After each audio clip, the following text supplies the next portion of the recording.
Bonjour à tout Bonjour. le monde. En tout cas, c'est un plaisir de vous retrouver aujourd'hui sur scène. Donc, on a la chance d'avoir Sophie, qui est administratrice de la Fondation de l'Ermitage à Lausanne en Suisse. Et pour ma part, Alexandre Martin, fondateur de Suisse. Je te laisse présenter la Fondation en quelques mots. Avec plaisir. Donc, la Fondation de l'Ermitage, c'est un musée qui se trouve à Lausanne, en Suisse. C'est un musée qui se trouve dans une demeure du 19e siècle, dans un parc aux arbres centenaires avec une vue sur la cathédrale, le lac et les Alpes. Cette fondation, elle a été créée il y a presque 40 ans, en 1984. Elle propose deux expositions temporaires par année et on a le plaisir d'accueillir environ 90 000 visiteurs. On est une équipe d'une petite vingtaine de collaborateurs. Et peut-être au-delà justement de ces chiffres clés, la Fondation propose 2 expositions par année, mais au-delà, il y a bien plus, non? Oui, absolument. Donc la fondation, elle propose pour chaque exposition un programme de médiation où on a des visites guidées, des ateliers pour les enfants depuis 4 ans, pour les adultes aussi, des ateliers thématiques d'écriture, des ateliers floraux. On a également des conférences en lien avec chaque exposition dans le corps de ferme de la fondation. Et puis également, on a des soirées privatives ou des soirées art et gastronomie dans le restaurant de l'Orangerie. Et il y a maintenant bien 12 mois, ou un peu plus d'une année, vous avez entamé un processus, soit un processus de migration de billetterie, comme on peut l'appeler dans le domaine. Qu'est-ce que vous cherchiez à l'époque? Alors, on avait une billetterie, mais on voulait avoir, on avait plusieurs logiciels et on voulait en fait avoir une solution globale qui permettait d'avoir le tout en un et qui serait simple d'utilisation. On avait envie de quelque chose qui soit pratique, facile pour les collaborateurs, mais aussi qui soit une bonne expérience pour les visiteurs qui souhaitaient acheter des billets en ligne et puis qui puissent répondre aussi aux besoins futurs de nos visiteurs. Et si je ne me trompe pas, c'est à ce moment-là que vous nous avez choisi. En tout cas, je vous remercie encore de votre confiance. C'est à Et ce moment-là qu'on vous a rencontré, oui. Et c'est peut-être le bon moment, je montre peut-être pour vous introduire la société Smith. Donc, la société Smith, c'est une société suisse, mais également une antenne en France, une antenne en Allemagne, une antenne en Angleterre et aux États-Unis. Elle est basée sur 4 grands modules principaux, soit une notion de commerce qui permet au musée de pouvoir effectuer des transactions, que ce soit sur les billets, des visites guidées, des produits de merchandising ou des produits de F&B. Mais en parallèle de ça, une de nos spécialités, c'est l'augmentation des ventes et de la fréquentation des lieux culturels de par la tarification dynamique, de par la vente croisée intelligente ou encore des fonctionnalités de marketing qui sont directement intégrées au sein de notre système. En termes de chiffres clés, donc Smith aujourd'hui c'est plus 9 pays, dans 9 pays d'exploitation, un peu plus de 140 clients, 50 membres d'équipe et une proposition de valeur qui est l'augmentation des revenus de la part des lieux culturels de plus de 20%. Peut-être pour revenir justement au projet qui est lié à l'implémentation du système Smith au sein de la Fondation de l'Ermitage, est-ce que tu pourrais nous donner peut-être quelques, on va dire, étapes clés ou processus dans lesquels vous avez dû intervenir et qui ont été clés justement dans l'implémentation d'un tel système? Alors, les étapes clés, en fait, c'était le choix d'une billetterie qui permette d'avoir également la boutique sur le site, donc billetterie et boutique sur le site, mais aussi d'avoir un système d'achat en ligne pour les billets ou pour des articles de l'Ermitage.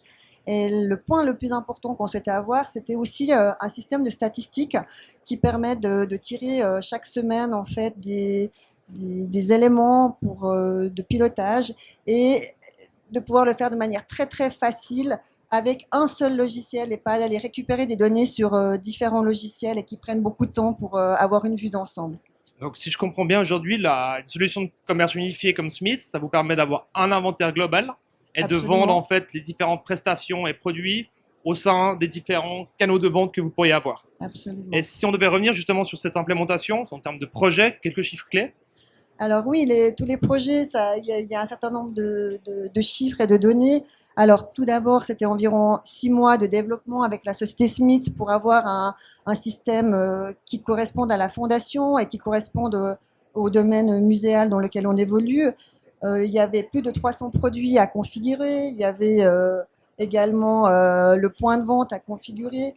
Et c'était différents éléments qui ont demandé beaucoup de temps, d'énergie, mais la solution globale était vraiment très importante pour nous et parfaite en termes de gestion et d'expérience. Et maintenant, peut-être si on devait revenir sur, on va dire, une expérience en termes d'utilisation sur les 12 derniers mois, et si tu avais peut-être quelques chiffres clés à nous donner par rapport à Oui. ce retour d'utilisation. Alors c'est vrai que pour nous, ça a changé notre façon de procéder. On a pu avoir de gros gains de temps, en particulier dans la programmation de la billetterie. Auparavant, c'était beaucoup plus long. Et comme on a 2 expositions par année, ça fait 2 programmations de billetterie à faire et on a eu un gain de 30%. D'autre part, auparavant, il y avait un certain nombre de nos clients qui essayaient d'acheter des billets en ligne, mais ils n'arrivaient pas avec notre ancienne billetterie. Ils nous appelaient et ça a généré beaucoup d'appels à la fondation, surtout pendant la période du Covid. Et maintenant, avec notre nouveau système de billetterie, on n'a plus aucun appel de clients qui n'arrivent pas à utiliser la billetterie. 8 visiteurs sur 10 qui visitent notre billetterie en ligne achètent un billet en ligne. Donc, c'est un très, très bon taux de conversion. On en est très content. Et puis, le point qui est en termes de pilotage d'une entreprise qui est très, très important, c'est les statistiques, le reporting et le fait d'avoir une solution globale où vous avez tous vos éléments financiers dans le même logiciel. Vous pouvez avoir des éléments chaque semaine très, très probants et qui vous permettent de savoir où vous en êtes. Alors, en tout cas, je peux que me réjouir finalement de cette collaboration et des chiffres actuels que l'on voit, mais c'est vrai que la collaboration qu'on a maintenant commencé à tisser depuis les 12 derniers mois, le but n'est pas qu'elle s'arrête là. Je crois que Non, je veux dire qu'on est très content de travailler avec la société Smith parce que c'est une société avec des collaborateurs hautement qualifiés, dynamiques, avec lesquels on a pu vraiment trouver des solutions personnalisées par rapport à notre fondation. Et c'est vrai qu'on est très content, donc on espère continuer avec vous d'autres développements dans le futur. Et justement, par rapport à ces développements futurs que la Fondation de l'Ermitage pourrait aujourd'hui envisager, je sais qu'aujourd'hui, vous avez une volonté aussi de vous étendre à l'international et puis d'avoir touché une clientèle toujours un petit peu plus loin. Je sais que la dimension Absolument. place de marché, notamment des connexions avec Musman, Get You Guide, c'est des choses qui vous intéressent aujourd'hui. Alors oui, pour le moment, c'est vrai qu'on ne travaille pas avec ce type de logiciel, mais c'est vrai qu'on est très intéressé à développer c'est une nouvelle façon de vendre et d'atteindre des visiteurs. Et je crois encore deux projets aussi un petit peu, on va dire, aujourd'hui sur lesquels on doit encore s'accorder, on doit encore trouver une certaine entente, qui sont notamment l'implémentation de la tarification dynamique qu'on voit de plus en plus dans le domaine des lieux culturels et également la vente croisée dynamique par rapport à des prestations comme serait du merchandising ou du F&B, où je pense Voilà. qu'il pourrait apporter un grand plus pour la fondation à terme. Alors oui, c'est peut-être des choses qu'on va implémenter dans le futur. Pour le moment, la tarification dynamique pour cette année, elle n'est pas prévue, mais à voir plus tard. Je suis sûr qu'on finira par s'accorder. En tout cas, merci Sophie pour ce temps et Merci, Alexandre. c'est avec plaisir si vous avez des questions. Merci beaucoup. Est-ce qu'il y a des questions dans l'audience? Sinon, j'ai une première. Donc déjà, en fait, en termes de communication, déjà, en fait, qu'est-ce qui a été nécessaire de faire pour communiquer sur cette nouvelle implémentation en interne et puis aussi auprès des publics? Parce qu'il y a dû y avoir un effort de communication particulier pour communiquer sur cette nouvelle solution de billetterie. Donc c'est à moi la question. Alors oui, absolument. Nous, on a un service, enfin, on fait des newsletters et on tient au courant en fait tous les abonnés à notre newsletter sur les changements qui se passent à la Fondation de l'Ermitage. Et également aussi, on a des cercles d'amis, d'autres cercles sur Lausanne et tous ces gens en fait ont suivi un petit peu nos développements. Alors, il n'y a pas encore d'implémentation de vente croisée dynamique, mais est-ce qu'il y a eu un impact sur aussi l'achat en boutique et un impact sur le panier moyen en fait pour les visiteurs? Donc,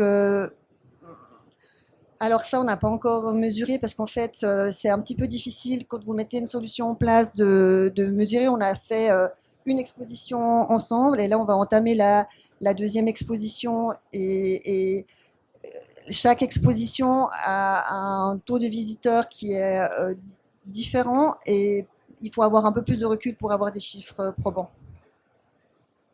Alors là, peut-être plus pour Alexandre, en termes de reporting, qu'est-ce que vous proposez en termes de solutions en fait pour pouvoir faire le suivi justement de toutes ces ventes? Je crois qu'aujourd'hui, en fait, il faut imaginer une solution de billetterie ou une solution de commerce, non pas comme une solution uniquement de billetterie, uniquement de commerce. Finalement, une solution de commerce et de billetterie aujourd'hui, à l'aube du 22e siècle, c'est la possibilité en fait de générer des data points un petit peu partout, tout au long du fil et du parcours d'achat et du visiteur. Et finalement, le visiteur, au fur et à mesure qu'il va commencer à faire des achats, se rendre sur site, faire des transactions sur site, va générer un certain nombre de données. Et finalement, ces données-là sont ensuite exploitables dans une solution de BI qui est finalement intégrée, ou une solution de business intelligence qui est intégrée directement à notre solution, sur laquelle les musées ou d'autres de nos clients ont à disposition un certain nombre de dashboards déjà préexistants et sur lesquels ils peuvent créer de nouveaux dashboards au fur et à mesure qu'ils souhaitent analyser et investiguer certaines de leurs metrics. Et effectivement, pas mal d'indicateurs en plus, a priori, qui permettent aussi d'outiller et de professionnaliser les pratiques, peut-être aussi sur la vente en ligne, que n'ont pas forcément en fait d'autres institutions culturelles. Tout à fait. Et à défaut de fournir uniquement on va dire, des statistiques ou des analytics historiques, on a aussi la possibilité de donner finalement des analytics qui sont prédictives à nos clients, c'est-à-dire on a la capacité de prédire la fréquentation d'un musée, d'un lieu culturel ou touristique à un horizon de 14 à 21 jours avec un taux d'accuracy, une précision de près de 95%, ce qui finalement va permettre à un lieu culturel de pouvoir mieux planifier son staff, de mieux pouvoir planifier les différents produits à restocker dans la boutique, les différents restaurants. Une question peut-être à tous les deux. Comment en fait en amont vous avez travaillé ensemble, notamment pour pouvoir parcourir le parcours d'achat, le parcours visiteur type, et ensuite développer la solution? Alors, il y a en fait deux axes qui sont passés en parallèle dans ce projet-là. D'une part, il y a eu l'implémentation justement de la solution Smiths de commerce, mais en parallèle, vous avez également refondu votre site internet par la même occasion, si je me trompe Voilà, pas. exactement. Donc on a fait un programme global de digitalisation avec entre autres la billetterie en ligne, la billetterie sur le site de vente et puis également la boutique. Toute cette intégration et aussi on a fait un nouveau site internet et un nouveau CRM. Donc c'était un projet global pour nous. Et je crois vraiment en fait qu'une des clés du succès finalement dans l'implémentation d'un nouveau système de commerce pour un lieu culturel, c'est la flexibilité. C'est de pouvoir A/B tester ou de pouvoir tester différents scénarios en plaçant des boutons de conversion ou des CTA sur différentes pages, sur des articles de blog post, sur différents endroits de votre site internet de manière à mesurer finalement quelle est la page, quel est le contenu qui permet à une meilleure conversion. Et je crois que c'est un travail qui se fait dans la durée, qui se fait grâce à l'aide de données, parce que finalement, c'est elle qui va donner raison, oui ou non, à une certaine implémentation. Il y a madame qui a une question. Oui. Merci. Changer une billetterie, ça peut être difficile pour le public, mais surtout pour les équipes de billetterie. Un nouveau challenge, je pense. Est-ce que l'entreprise Smiths vous accompagnez du coup les chargés de billetterie Absolument. Donc, quand on a mis en place la nouvelle billetterie, on a travaillé sur le concept du logiciel. Et puis, une fois qu'on était d'accord sur le concept du logiciel et puis que le logiciel a été créé, à un moment donné, on a formé nos équipes en interne, et ce, avec l'aide de Smiths.